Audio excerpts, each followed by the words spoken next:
बिस्मिल्लाहिर्रहमानिर्रहीम। अस्सलाम वालेकुम नाज़रीन। आज मैं आपके साथ बीफ पसंदे की रेसिपी शेयर कर रही हूँ। पसंदे को हम देसी स्टेक्स का नाम भी दे सकते हैं। बहुत मज़े के बनते हैं। आप मेरी रेसिपी से ज़रूर ट्राई कीजिएगा और मुझे फ़ीडबैक में कमेंट्स में ज़रूर बताया करें कि आपको मेरी रेसिपीज़ कैसी लगती हैं। पसंदे बनाने के लिए मैंने 1 किलो बीफ लिया है और उसके मैंने बारीक पार्चे कटवा लिए हैं। एक प्याली दही है। ऑयल मैरिनेशन में 2 चम्मच डालूंगी और 2 चम्मच बाद में यूज़ करेंगे हम। 4 चम्मच यहाँ पे मैंने लेमन जूस लिया है। लेमन जूस फ्रीज़ है, इस वजह से क्यूब्स में है। 2 चम्मच कचरी पाउडर ताकि गोश्त अच्छी तरह से गल जाए, और 2 चम्मच ही मैं इसमें डालूंगी बिहारी मसाला। डिब्बे वाला है, अच्छा टेस्ट आने के लिए। सुरख मिर्च और नमक 1-1 चम्मच है। नमक और मिर्च आप अपनी मर्ज़ी से कम ज़्यादा कर सकते हैं अपने टेस्ट के हिसाब से। सबसे पहले इसको मैरिनेट करके रखेंगे अच्छे से।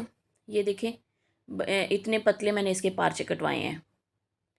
इसमें सारी चीज़ें डाल के इसको मैरिनेट करके रखेंगे, और जितना आप इसको ज़्यादा टाइम मैरिनेशन के लिए देंगे उतना ही ये ज़्यादा मज़े के बनेंगे।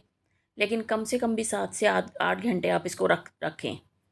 मैं इसको 2 से 3 दिन के लिए रख रही हूँ मैरिनेट करके।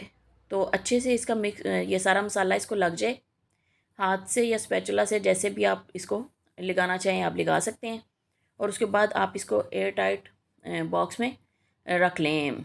अगर आपने टाइम कम देना है कि जल्दी आपको बनाने की, फिर फ्रिज में रख लें, नहीं तो आप इसको फ्रीज़र में भी रख सकते हैं।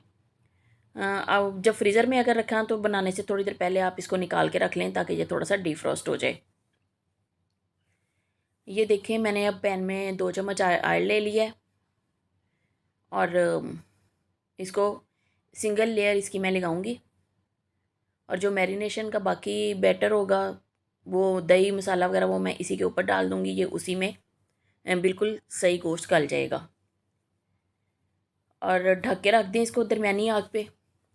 ये तकरीबन मैरिनेट हुआ हुआ है, कचरी पाउडर भी इसमें डाला हुआ है, फिर भी इसको 35 से 40 मिनट लग जाएंगे। आप वक्फे वक्फे से इसको चेक करते रहिएगा कि ये ना हो कि मसाला सारा इसका जो है वो जल जाए।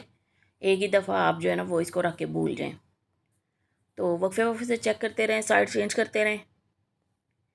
तो ये मसाला ड्राई हो जाएगा और ये इस पे लग जाएगा पसंदों पे। और ये देखें, अब इनकी कितनी अच्छी लुक आ रही है।